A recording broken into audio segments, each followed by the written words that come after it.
నమస్కారం ఘంటారావానికి స్వాగతం. ముందుగా ప్రధానాంశాలు. డీజీపీ రాజేంద్రనాథ్ రెడ్డిపై ఎన్నికల సంఘం బదిలీ వేటు. వైకాపాకు కొమ్ము కాస్తున్నారని విపక్షాల ఫిర్యాదుతో చర్యలు.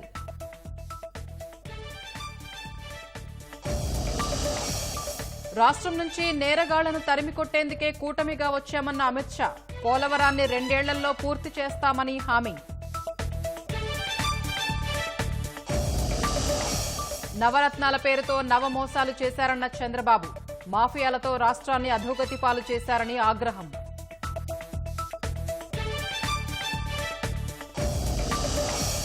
దాడిశెట్టి రాజాకు అవినీతి తప్ప అభివృద్ధి తెలియదన్న పవన్. కూటమి గెలవగానే తాండవ రిజర్వాయర్ పూర్తి చేస్తామని హామీ.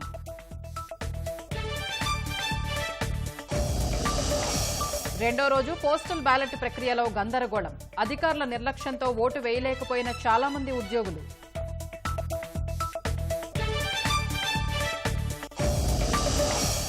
సామాజిక మాధ్యమాల్లో చంద్రబాబుపై తప్పుడు ప్రచారం. సజ్జల భార్గవరెడ్డిపై సిఐడి విచారణకు ఈసీ ఆదేశం.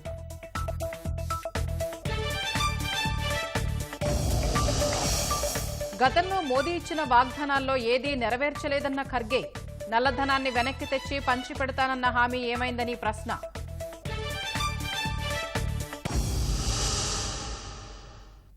వైకాపాకు అంట కాగుతున్న అధికారులు తగిన మూల్యం చెల్లించుకుంటున్నారు. డీజీపీ కేవీ రాజేంద్రనాథ్ రెడ్డిపై ఎన్నికల సంఘం కొరడా ఝుళిపించింది. డీజీపీని బదిలీ చేస్తూ ఈసీ ఆదేశాలు జారీ చేసింది. విపక్షాల ఫిర్యాదులపై చర్యలు తీసుకుని తక్షణమే బదిలీ చేయాలని సీఎస్కు ఆదేశించింది.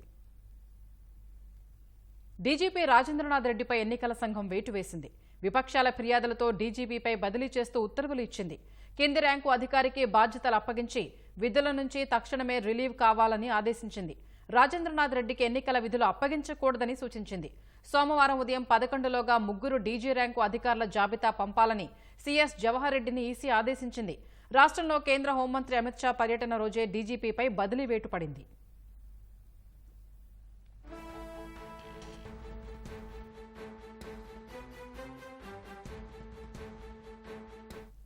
ఇన్ఛార్జ్ డీజీపీగా వ్యవహరిస్తున్న కేవీ రాజేంద్రనాథ్ రెడ్డి తొలి నుంచి వైకాపా కార్యకర్తలా పనిచేస్తున్నారన్న విమర్శలు మూటగట్టుకున్నారు. ప్రతిపక్షాలపై ఎన్ని దాష్టీకాలు జరుగుతున్నా ఆయన ఏ రోజూ పట్టించుకోలేదని ఆరోపణలు ఉన్నాయి. ప్రతిపక్ష నాయకులు ప్రభుత్వ విధానాల్ని ప్రశ్నించేవారిని ఉక్కుపాదంతో అణిచివేసేందుకు ప్రయత్నించారనే వాదనలు వినిపించాయి. తప్పుడు కేసులు పెట్టి అక్రమంగా అరెస్టులు చేయించారని, ప్రభుత్వ వైఫల్యాల్ని ప్రశ్నించిన వారి గొంతులు నొక్కారనే విమర్శలు వెల్లువెత్తాయి. సామాజిక మాధ్యమాల్లో పోస్టులు పెట్టిన వారిని కేసులతో వేధించారని, విపక్ష పార్టీలు, ఉద్యోగ సంఘాలు నిరసనకు పిలుపునిచ్చినా గృహ నిర్బంధాలు చేశారనే ఆరోపణలు ఉన్నాయి. వైకాపా అరాచకాలపై ఫిర్యాదు చేసేందుకు విపక్ష పార్టీల్లో ఎంత ముఖ్య నేతలు వెళ్లినా ఆయన అపాయింట్మెంట్ కూడా ఇవ్వలేదనే వాదనలు వినిపించాయి. ఎన్నికల కోడ్ అమల్లోకి వచ్చిన తర్వాతే విపక్ష నేతలకు ఆయన దర్శన భాగ్యం కలిగింది. మాచర్లలో వైకాపా నాయకులు విధ్వంసానికి దిగి తెదేపా నాయకుల ఇళ్లు, పార్టీ కార్యాలయాలకు నిప్పంటించి దమనకాండకు పాల్పడితే వాళ్లనే వెనకేసుకొస్తూ ప్రతిపక్షానిదే తప్పు అన్నట్టుగా మాట్లాడారనే విమర్శలున్నాయి.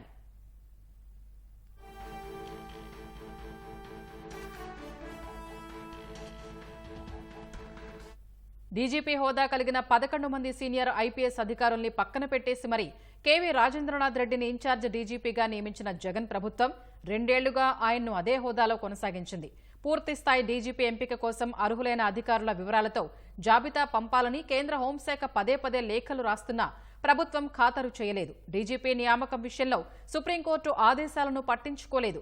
వడ్డించేవాడు మనవాడైతే అన్నట్లుగా సీనియారిటీలో అట్టడుగున ఉన్నప్పటికీ రాజేంద్రనాథ్ రెడ్డిని ఇన్ఛార్జ్ డీజీపీగా పదవి వరించింది. 1992 బ్యాచ్ అధికారైన ఆయన అదనపు డీజీపీ నుంచి డీజీపీ హోదాకి పదోన్నతి పొందిన కొద్ది రోజుల్లోనే పోలీసు దళాల అధిపతిగా నియమిస్తూ 2020 ఫిబ్రవరి 15న జగన్ ప్రభుత్వం ఉత్తర్వులు జారీ చేసింది. డీజీపీగా ఉన్న గౌతమ్ సవాంగ్ను ఆకస్మికంగా, అర్ధాంతరంగా ఆ పోస్టు నుంచి పక్కకు తప్పించి ఆ స్థానంలో ఇన్ఛార్జ్ డీజీపీగా కేవీ రాజేంద్రనాథ్ రెడ్డిని నియమించిన జగన్ ప్రభుత్వం నిబంధనల్ని తుంగలో తొక్కింది.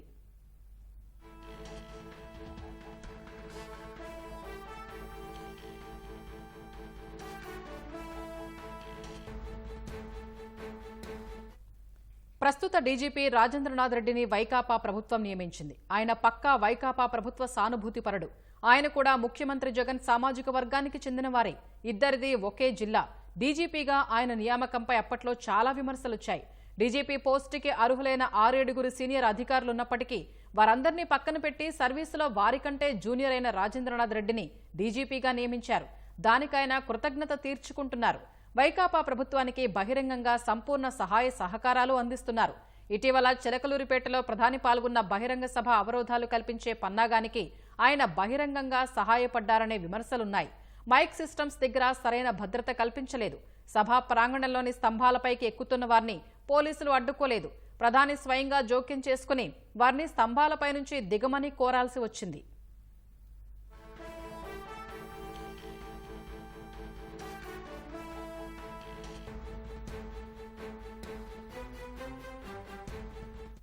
వివేక హత్య కేసులో నిందితుడిగా ఉన్న అవినాష్ రెడ్డిని అరెస్టు చేసేందుకు వెళ్లిన సీబీఐ అధికారులకు డీజీపీ సహకరించలేదనే ఆరోపణలు ఉన్నాయి. పైగా అవినాష్ రెడ్డిని అరెస్టు చేయకుండా ఆయన నిరోధించారనే విమర్శలు వెల్లువెత్తాయి. రాష్ట్ర పోలీసులు భద్రత కల్పించకపోవడంతో సీబీఐ అధికారులు ఒట్టి చేతులతో తిరిగి వెళ్లాల్సి వచ్చింది. విపక్ష నాయకులపై భౌతిక దాడులకు దిగిన వైకాపా నాయకులపై ఎలాంటి చర్యలు తీసుకోకపోగా బాధితులైన విపక్ష నాయకులపైనే ఎదురు కేసులు పెట్టి వేధించారనే విమర్శలున్నాయి. డీజీపీ అన్ని నిబంధనల్ని ఉల్లంఘించి వైకాపా కార్యకర్తలా పనిచేస్తున్నారని, వైకాపా చేస్తున్న పలు దురాగతాలకు ఆయనే మార్గదర్శకత్వం వహిస్తున్నారని విపక్షాలు ఫిర్యాదులు చేయడంతో ఈసీ చర్యలు తీసుకుంది.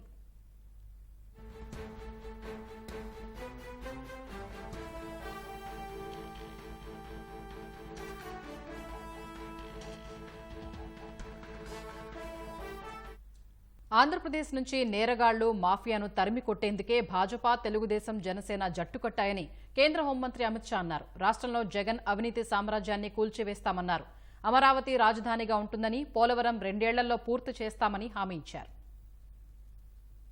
శ్రీ సత్యసాయి జిల్లా ధర్మవరంలో జరిగిన కూటమి ప్రచార సభలో కేంద్ర హోంమంత్రి అమిత్ షా, తెలుగుదేశం అధినేత చంద్రబాబు, అభ్యర్థులు పాల్గొన్నారు. జగన్ పాలనా వైఫల్యాలను ఎండగట్టిన అమిత్ షా కూటమికి అధికారమిస్తే పోలవరాన్ని 2 ఏళ్లలో పూర్తి చేస్తామన్నారు. రాజధానిగా అమరావతిని పునర్నిర్మిస్తామని హామీ ఇచ్చారు. ఆంధ్రప్రదేశ్ में इस बार भारतीय जनता पार्टी, जनसेना और तेलुगु देशम पार्टी संयुक्त रूप से भ्रष्टाचार, अपराध, माफिया और कन्वर्जन के खिलाफ अपनी लड़ाई लड़ रहे हैं। आंध्र प्रदेश से एक गुंडागर्दी और अपराध को समाप्त करने के लिए अलायंस किए हैं। लैंड माफियाओं को समाप्त करने के लिए अलायंस किया है। आंध्र प्रदेश की राजधानी अमरावती को फिर से राजधानी बनाने के लिए अलायंस किया है। भगवान तिरुपति बालाजी की पवित्रता को फिर से प्रस्तापित करने के लिए अलायंस किया है। तेलुगु भाषा को बचाने के लिए हमारा अलायंस हुआ है। ये जगन जी की जो सरकार है वो तेलुगु भाषा को समाप्त कर प्राइमरी एजुकेशन में अंग्रेजी लाना चाहती है। जगन बाबू कान खोलकर सुन लो, जब तक भारतीय जनता पार्टी है हम तेलुगु भाषा को समाप्त नहीं होने देंगे। पोलावरम पूरे आंध्र प्रदेश की लाइफलाइन है, परंतु जगन जी की सरकार ने अपने करप्शन से पोलावरम प्रोजेक्ट को लगभग डिरेल कर दिया है। मैं आपको एक मोदी गारंटी कहने आया हूं। आप आंध्र प्रदेश में चंद्रा बाबू जी की सरकार बना दीजिए, ऊपर नरेंद्र मोदी सरकार बना दीजिए। 2 ही साल में पोलावरम प्रोजेक्ट को हम समाप्त कर किसानों के खेत तक पानी पहुंचाएंगे। చంద్రబాబు పాలనలో ప్రగతి పథంలో పరిగెత్తిన రాష్ట్రాన్ని జగన్ అధోగతి పాలు చేశారని అమిత్ షా దుయ్యబట్టారు. चंद्रबाबू जी संयुक्त आंध्र प्रदेश के मुख्यमंत्री रहे, तब आंध्र प्रदेश को टॉप पर ले गए थे। आंध्र के विभाजन के बाद भी यहाँ फाउंडेशन डाला, मगर जगन बाबू ने डेवलपमेंट की गाड़ी को पटरी पर से उतार दिया है। डेवलपमेंट जीरो है, इन्वेस्टमेंट टॉप है और अनएम्प्लॉयमेंट हाईएस्ट है। और आंध्र प्रदेश पर 13,50,000 करोड़ का कर्ज डालने का काम एक जगन बाबू की सरकार ने किया है। इंफ्रास्ट्रक्चर के प्रोजेक्ट रुके हुए हैं, और लैंड माफिया की इंडस्ट्री फुल फ्लेज चल रही है। उन्होंने कहा था शराब पर प्रतिबंध लगाएंगे, उल्टा शराब की सिंडिकेट आपने चालू कर दी। जगन बाबू ने रायलसीमा को इग्नोर किया है। मोदी जी और चंद्रबाबू जी को जिता दीजिए। सिर्फ पोलावरम नहीं, हांड्री, नीवा, सुजला, श्रौथी, बेलीगोंडा और वारिका, ये सभी इरिगेशन स्कीम को हम पूरा करेंगे। చీకటి చట్టాలతో ప్రజలు ఆస్తుల్ని కొట్టేయాలని జగన్ కుట్ర పన్నారని చంద్రబాబు ఆక్షేపించారు. అరాచక ప్రభుత్వాన్ని భూస్థాపితం చేయడానికి ప్రజలు సిద్ధంగా ఉన్నారని హెచ్చరించారు. ప్రజలు గెలవాలి, రాష్ట్రం నిలదొక్కోవాలి, దుర్మార్గుడి ఇంటికి పంపించాలి. 3 రాజధానుల ముచ్చట పెట్టి 3 ముక్కలాటాడి అసలు రాజధానే లేకుండా చేసిన దుర్మార్గుడు ఈ సైకో జగన్మోహన్ రెడ్డి. మన రాజధాని అమరావతి. మీరు ఓటేసిన తర్వాత అటు కేంద్ర సహకారంతో మళ్లీ అమరావతిని భారతదేశంలో నెంబర్ 1 రాజధానిగా చేసే బాధ్యత మాదని మీ అందరికీ హామీ ఇస్తున్నా. అమిత్ షా గారు చాలా స్పష్టంగా చెప్పారు, మేము అమరావతికి కట్టుబడి ఉన్నామని చెప్పారు.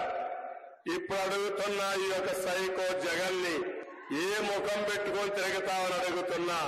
మళ్లీ పోలవరం పూర్తయి హంద్రీ నీవా పూర్తి చేసి నదుల అనుసంధానం చేస్తాం.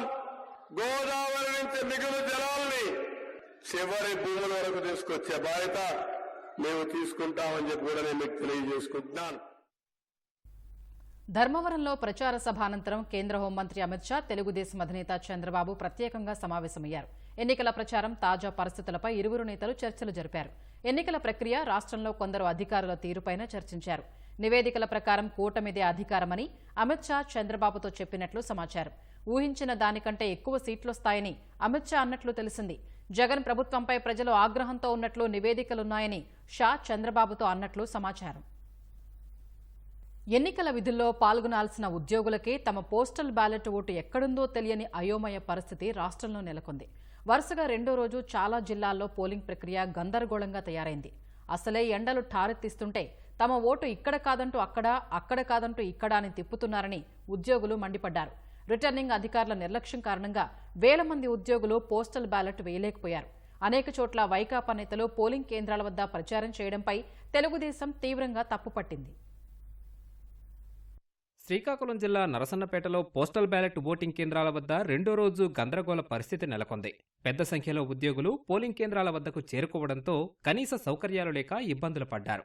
విజయవాడలో ఏర్పాటు చేసిన ఫెసిలిటేషన్ సెంటర్లలో ఓటు ఎక్కడుందన్న అంశాన్ని అధికారులు స్పష్టంగా చెప్పకపోవడంతో అనేక చోట్లకు తిరిగి విసిగి వేసారిన ఉద్యోగులు జిల్లా కలెక్టర్ ఢిల్లీరావును నిలదీశారు.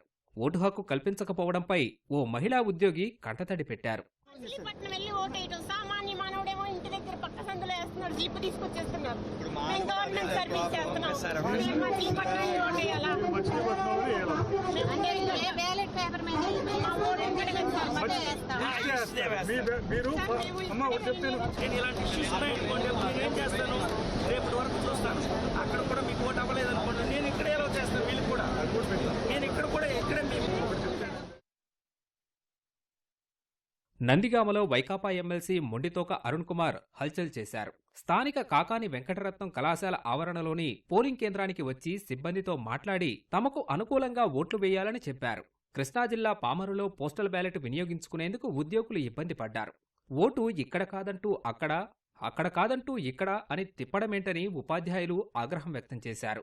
గంటల తరబడి క్యూలైన్లో నిల్చోబెట్టినా స్పష్టత ఇవ్వలేదంటూ ఓ మహిళ కలెక్టర్తో వాగ్వాదానికి దిగారు. నుండలో నాకు ఉంది, అయితే నాకు ఆ రోజున మా ప్లేస్ కొంచెం హెక్టిక్ అని చెప్పారని చెప్పేసి డ్యూటీలో ఉండాలి కదా అని చెప్పి నేను అప్లై చేసుకున్నాను అనమాట పోస్టల్ బ్యాలెట్కి. అంటే పోస్టల్ బ్యాలెట్ అప్లై చేసుకోవడానికి ఫామ్స్ అని ఇచ్చాం. కాకపోతే ఇప్పుడు మాత్రం సీరియల్లో నేమ్ లేదని చెప్తున్నారు. దాని గురించి మళ్ళీ ఒకసారి ఆర్ఓ సార్ దగ్గరికి వెళ్ళి కనుక్కోవాలని చెప్తున్నారు. మాకు ఏ పోస్టింగ్ ఆర్డర్ ఫామ్ రూపంలో ఇవ్వలేదు. అయితే అక్కడికి వెళ్తే ప్రతి ఒక్కరు ఫామ్ అడుగుతున్నారు. ఫామ్ అడుగుతుంటే మళ్ళీ ఇక్కడ పంపిస్తున్నారు. ఇక్కడ అడుగుతుంటే ఇంకా వీళ్ళు ఇంక్లూడ్ చేయమంటే అప్పుడు అక్కడ చేస్తున్నారు. అది కొంచెం ఇబ్బందిగా ఉంది. ఎలక్షన్ డ్యూటీలు ఒక చోట, ట్రైనింగ్ ఒక చోట, వర్కింగ్ ఒక చోట, నేటివ్ ఒక చోట. ఇది గందరగోళానికి మూల కారణమైంది. అలా కాకుండా ఎక్కడ ఓటు ఎలక్షన్ డ్యూటీ చేస్తే అక్కడ ఓటు ఇచ్చేస్తే నో ప్రాబ్లంగా ఉండేది. ఇక్కడ కృష్ణా కలెక్టర్ గారికి మరి ఎన్టీఆర్ కలెక్టర్ గారికి ఇక్కడ కొన్ని డేట్స్ ఇచ్చారు, అక్కడ కొన్ని డేట్స్ ఇచ్చారు.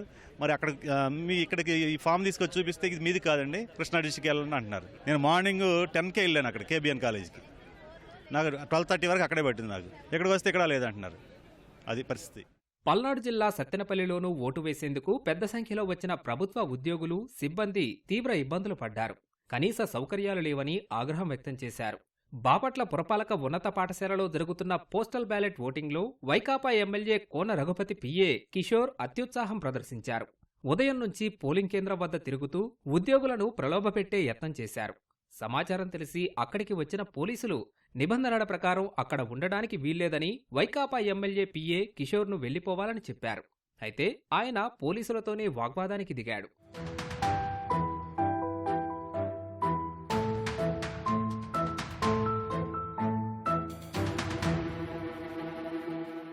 నెల్లూరులోనూ పోస్టల్ బ్యాలెట్ ఓటింగ్ ప్రక్రియ గందరగోళంగా మారింది. నగరంలోని దర్గామిట్టలో ఉన్న డీసీఆర్ జిల్లా పరిషత్ ఉన్నత పాఠశాలలో ఓటు వేసేందుకు వచ్చిన ఉద్యోగస్తులు ఓటు లేదనే సమాధానంతో అవాక్కయ్యారు. ఓటు వేసుకోవాలని సమాచారమిచ్చి తీరా వచ్చాక ఓటు లేదంటే ఎలా అంటూ ప్రశ్నించారు. చాలామంది నిరాశతో వెళ్లిపోయారు. ఇక్కడ నా పేరు కానీ ఏమీ లేదు. ఎవరో దీని గురించి అడుగుతుంటే కరెక్ట్గా సమాధానం చెప్పట్లేదండి. 28వ తారీఖు అడ్రస్ పాస్ చేశారు. 29 మేము అందుకున్నాం. విఆర్ఓ గారు వచ్చి ఇచ్చారు. మాకు 29 ఇచ్చారు. తర్వాత మేము అప్పుడు సబ్మిట్ చేసేసాము పోస్టల్ బ్యాలెట్. అది వచ్చేసి మాకు ఇంకా ఇప్పుడు ఇక్కడికి వచ్చాము, మాకు ఇంకా ఇక్కడ ఓటు లేదు. నెల్లూరు జిల్లాలోని అదర్ డిస్ట్రిక్ట్ వాళ్ళకి, అదర్ డిస్ట్రిక్ట్ లో పనిచేసే వాళ్ళకి ఇక్కడ నెల్లూరు ఈ స్కూల్లో మాకు ఓటు అలర్ట్ చేశారు. కానీ ఇక్కడ చూస్తే ఓటర్ లిస్ట్ లో మా పేర్లు లేవు. మాతో పాటు మా కొలీగ్స్ చాలా మంది ఓట్లు గల్లంతయ్యాయి. వైఎస్ఆర్ జిల్లా ప్రొద్దుటూరులో పోలింగ్ కేంద్రంలోకి వైకాపా నాయకులు వెళ్లటంపై తెదేపా నేతలు అభ్యంతరం తెలిపారు. తిరుపతి జిల్లా వెంకటగిరిలో నిర్ణీత సమయం కంటే గంట ఆలస్యంగా పోస్టల్ ఓటింగ్ ప్రక్రియ మొదలైంది. అధికారుల తీరుపై పలువురు ఉద్యోగులు అసంతృప్తి వ్యక్తం చేశారు. శ్రీకాళహస్తిలో పోలింగ్ కేంద్రం వద్ద వైకాపా నేతలు పోలింగ్ కేంద్రం ఆవరణలో ప్రచారం నిర్వహిస్తూ ఉద్యోగుల నుంచి ఓట్లు అభ్యర్థిస్తుండగా తెదేపా నేతలు మండిపడ్డారు. ఉమ్మడి చిత్తూరు జిల్లాలో పోలింగ్ కేంద్రాల వద్ద వసతులు లేకపోవడంతో ఉద్యోగులు ఇబ్బందులు ఎదుర్కొన్నారు. అనంతపురంలోని పోలింగ్ కేంద్రం వద్ద వైకాపా నేతలు ఉద్యోగులను ప్రలోభపెట్టే విధంగా ప్రవర్తిస్తున్నారని తెలుగుదేశం నేతలు ఆగ్రహం వ్యక్తం చేశారు. సత్యసాయి జిల్లాలోని కదిరి బాలికల ఉన్నత పాఠశాలలో ఎన్నికల విధులకు హాజరయ్యే సిబ్బందికి శిక్షణా తరగతులు నిర్వహించారు. శిక్షణా తరగతులు పూర్తయ్యాక సిబ్బందికి పోస్టల్ బ్యాలెట్లు అందజేస్తామని అధికారులు తెలిపారు. పోస్టల్ బ్యాలెట్ ఇవ్వకపోవడంతో ఆందోళనకు దిగారు. ఆఫ్టర్నూన్ లంచ్ బిఫోరే మాకు ట్రైనింగ్ అయిపోయింది. కానీ ఇప్పటి నుంచి వేధిస్తున్నారు. ఇప్పుడు వస్తుంది, అప్పుడు వస్తుంది, ఇప్పుడు కూడా ఎప్పుడు వస్తుందో తెలియదు అంట. ఇప్పుడు నేను అక్కడికి పోయితే అక్కడ లేదు, ఇక్కడ లేదు అంటే పోనీ నా ఆర్డర్ క్యాన్సిల్ చేసేస్తే నేను శుభ్రంగా నేను ఆ రోజు పోలింగ్ రోజు పోయి నేను నా హక్కును వినియోగించుకుంటాను. అంటే ఓటు వేయించేకి నేను పనికి వస్తాను, ఓటు వేసి నేను పనికి రాను. అనంతపురం జూనియర్ కాలేజ్ పోయి నా ఓటు అనంతపురంలో ఉంది, నాకు ఓటు వేసే అవకాశం ఇవ్వమని చెప్పంటే మీకు పోస్టల్ బ్యాలెట్ అవకాశం వచ్చేసి ఏపీ ఆర్డర్ కాపీతో పాటు కదిరికి పంపిస్తాము. సో అనంతపురంలో లేదు.